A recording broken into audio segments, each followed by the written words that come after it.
सबसे श्रेष्ठ साधना शब्द साधना होती है। इससे बेहतर कोई साधना हो नहीं सकती है।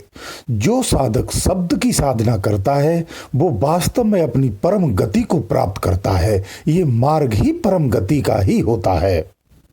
साधनाओं के माध्यम से बहुत सारी भिन्नताओं को फैलाया गया है, जिन भिन्नताओं में हम फंस करके अपने मार्ग को बहुत लंबा कर लेते हैं, ऊंचा कर लेते हैं, बड़ा कर लेते हैं, विस्तारित कर लेते हैं, जो कि नहीं होना चाहिए। हमें शब्द की ही साधना करना चाहिए, अन्यत्र किसी चीज की धारणा नहीं रखना चाहिए। जो साधक केवल शब्द की धारणा रख करके साधनाएं करते हैं वो संसार के समस्त आडंबरों से अपने को बचा कर रखते हैं और सुरक्षित होकर के अपने निज मार्ग पर प्रशस्त होते हुए अंतिम चरण पर पहुंचते हैं। शब्द साधना ही सबसे श्रेष्ठ साधना है, जो मनुष्य को नर से नारायण बना देती है, नारायण के परे भी ले जाकर के उत्तम कर देती है। नारायण तक ही स्वयं को सीमित रखना भी उचित नहीं है। ये परम गति की बात है, जो रहस्यमय है, समझ के परे है। साधक जब साधनाएं करता है, शब्द की साधना में जब उतरता है, स्थिति को तभी जान सकता है। आप कितना भी वेदों और अध्ययनों को कर लीजिए, उस वास्तविक स्थिति को नहीं जान सकते हो। साधनाएं संसार की समस्त अच्छी हो सकती हैं, लेकिन उन साधनाओं में सबसे उत्तम और श्रेष्ठ साधना शब्द की ही साधना होती है। शब्द से ही सृष्टि का संचार है, उस शब्द से ही सब कुछ उत्पन्न है और उसी में ही अंत में लय होना होता है। उसी शब्द की ही खोज में हमें नित छठ लगा रहना चाहिए।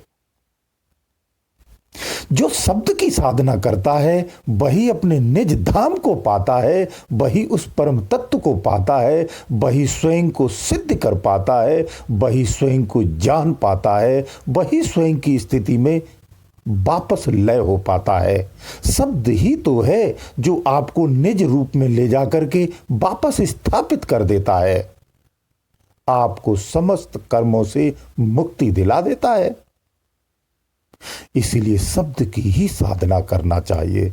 संसार में इससे श्रेष्ठ कोई साधना हो नहीं सकती है, जो तमाम फॉर्मेलिटियों से, तमाम धारणाओं से, तमाम ज्ञानों से, तमाम विचारों से, तमाम धर्मों से, तमाम जातियों से, तमाम पदार्थों से, तमाम ज्ञान की तमाम लड़ियों से, उपाधियों से, व्याधियों से जो परे होता है, वो सारे संसार से परे हो जाता है।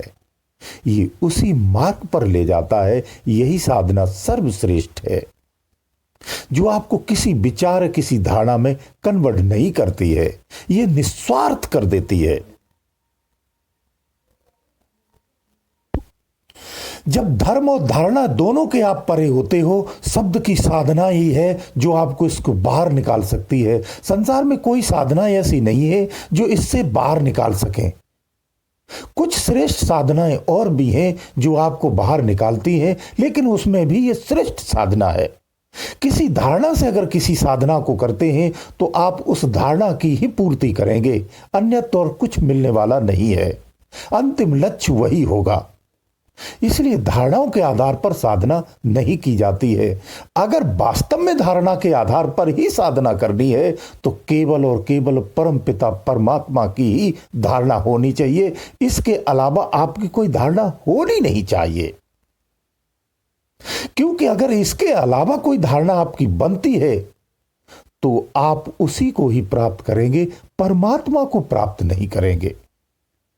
जो तंत्रों में, मंत्रों में, यंत्रों में, षड्यंत्रों में फंस जाते हैं वो उसी में ही लय हो जाते हैं और सदा सदा के लिए यहीं भटकते रहते हैं।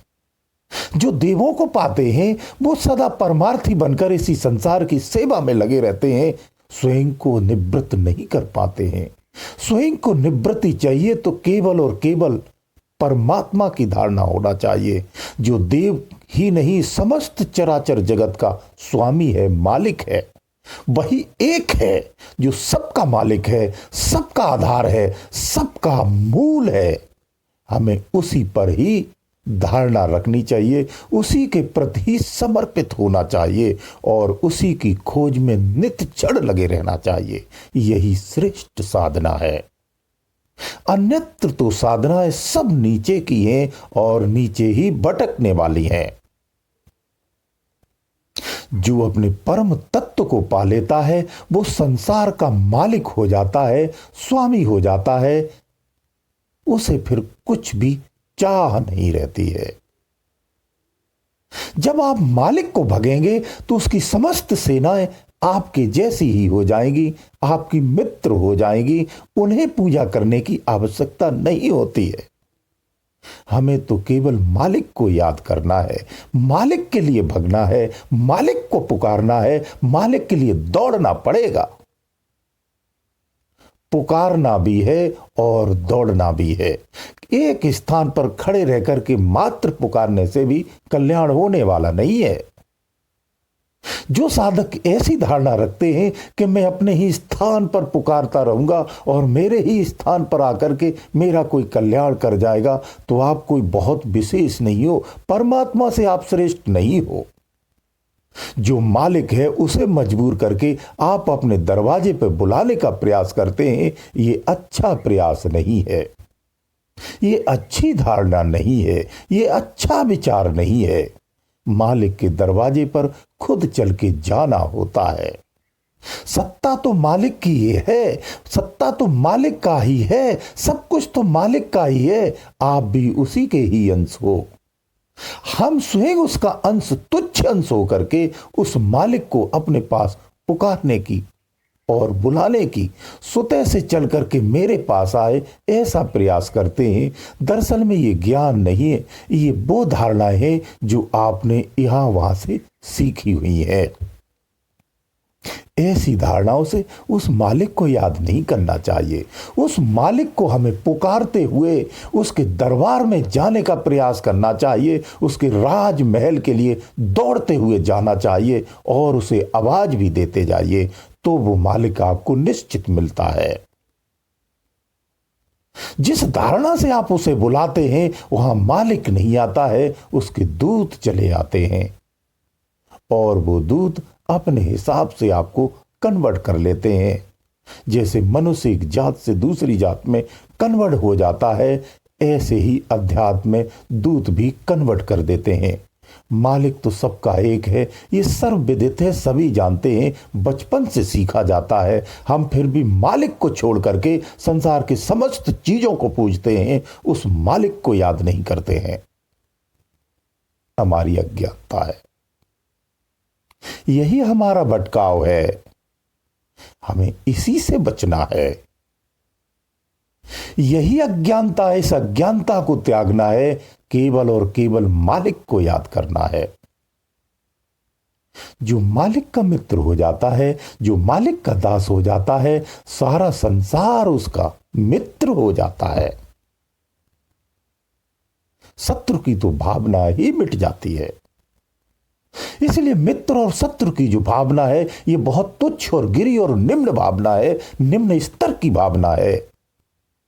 इसके परे उठना चाहिए और उच्च उच्च कोट को प्राप्त करने का अपना लक्ष्य बनाइए।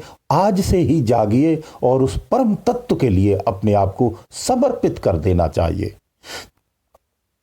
जब उसे समर्पित कर देंगे, उसको समर्पित करते हुए अपने जीवन को जीते रहेंगे, नित्य क्षण उसी को याद रखेंगे, संसार का कार्य करते रहेंगे, जीवन आपका यही स्वर्ग हो जाएगा।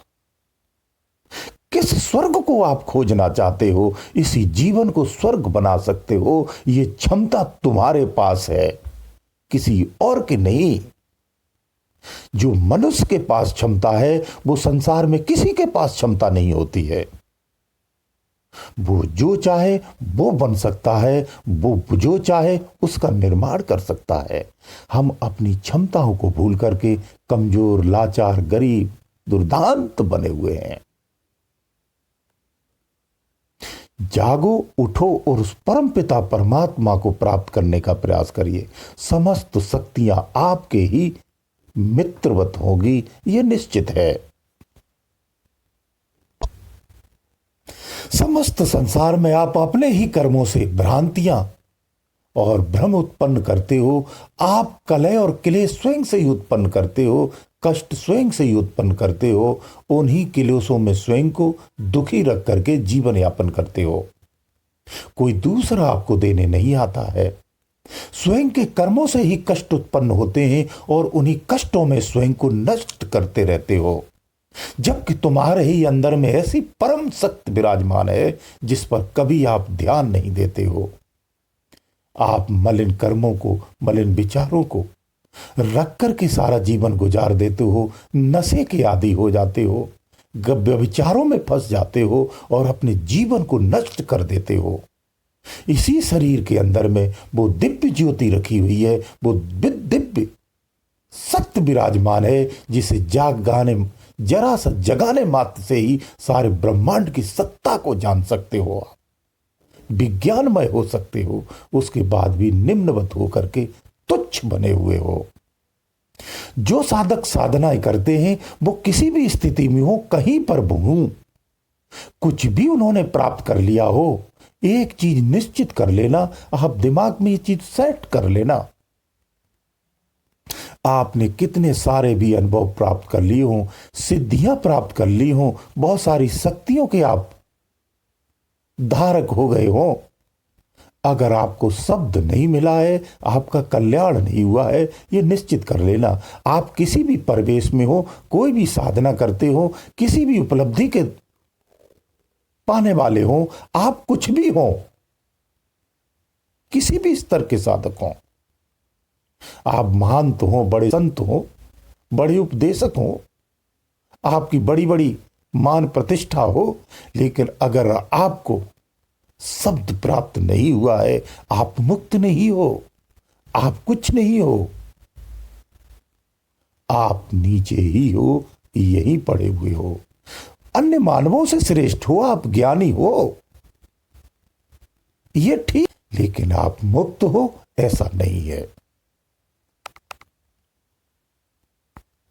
साधना में शब्द का मिलना बहुत आवश्यक है, इसलिए साधकों को जब तक शब्द नहीं मिलता है, कठोरता से उसी में लगे रहना है, दिन रात लगे रहना है और अथक प्रयास करते रहना है। जो साधक ईमानदारी से, निश्चितता के साथ, दृढ़ता के साथ साधनाएं करते हैं, उन्हें शब्द की प्राप्ति निश्चित होती है। जब तक शब्द की प्राप्ति नहीं है, तब तक कुछ नहीं है। यही शब्द है जो आपका बेड़ा पार कर देता है। इसी शब्द में लय होना होता है। हमारे महान संत कबीरदास जी हुए, जिन्होंने अपना जीवन चिल्ला करके ही सारे जीवन को निकाल दिया है, लोगों को जगाने में ही सारा जीवन समर्पित कर दिया। उन्होंने शब्द का बखान बहुत तेजी से किया है, बड़े पैमाने पे किया है। सूरत का शब्द में लय होना, उन्होंने स्थिति का वर्णन किया है। जब तक ये सूरत उस शब्द में लय नहीं होती है, तब तक सब व्यर्थ है, सब कुछ व्यर्थ है, कुछ भी ये नहीं है।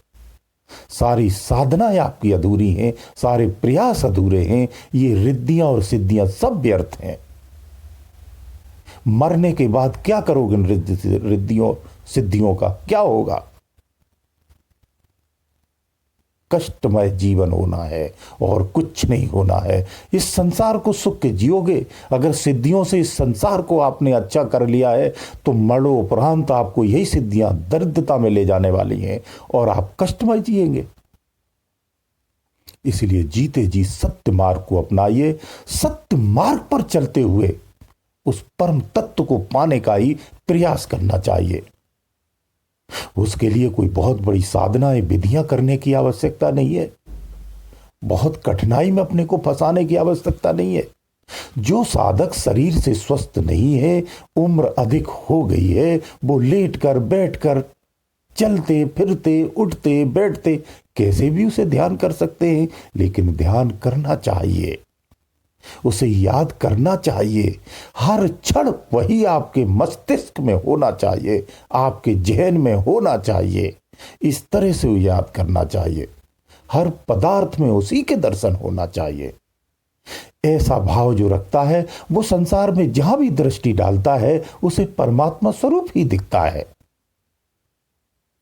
यही समर्पण भाव होता है। इस अवस्था में आकर के आपको परमात्मा की प्राप्ति होती है।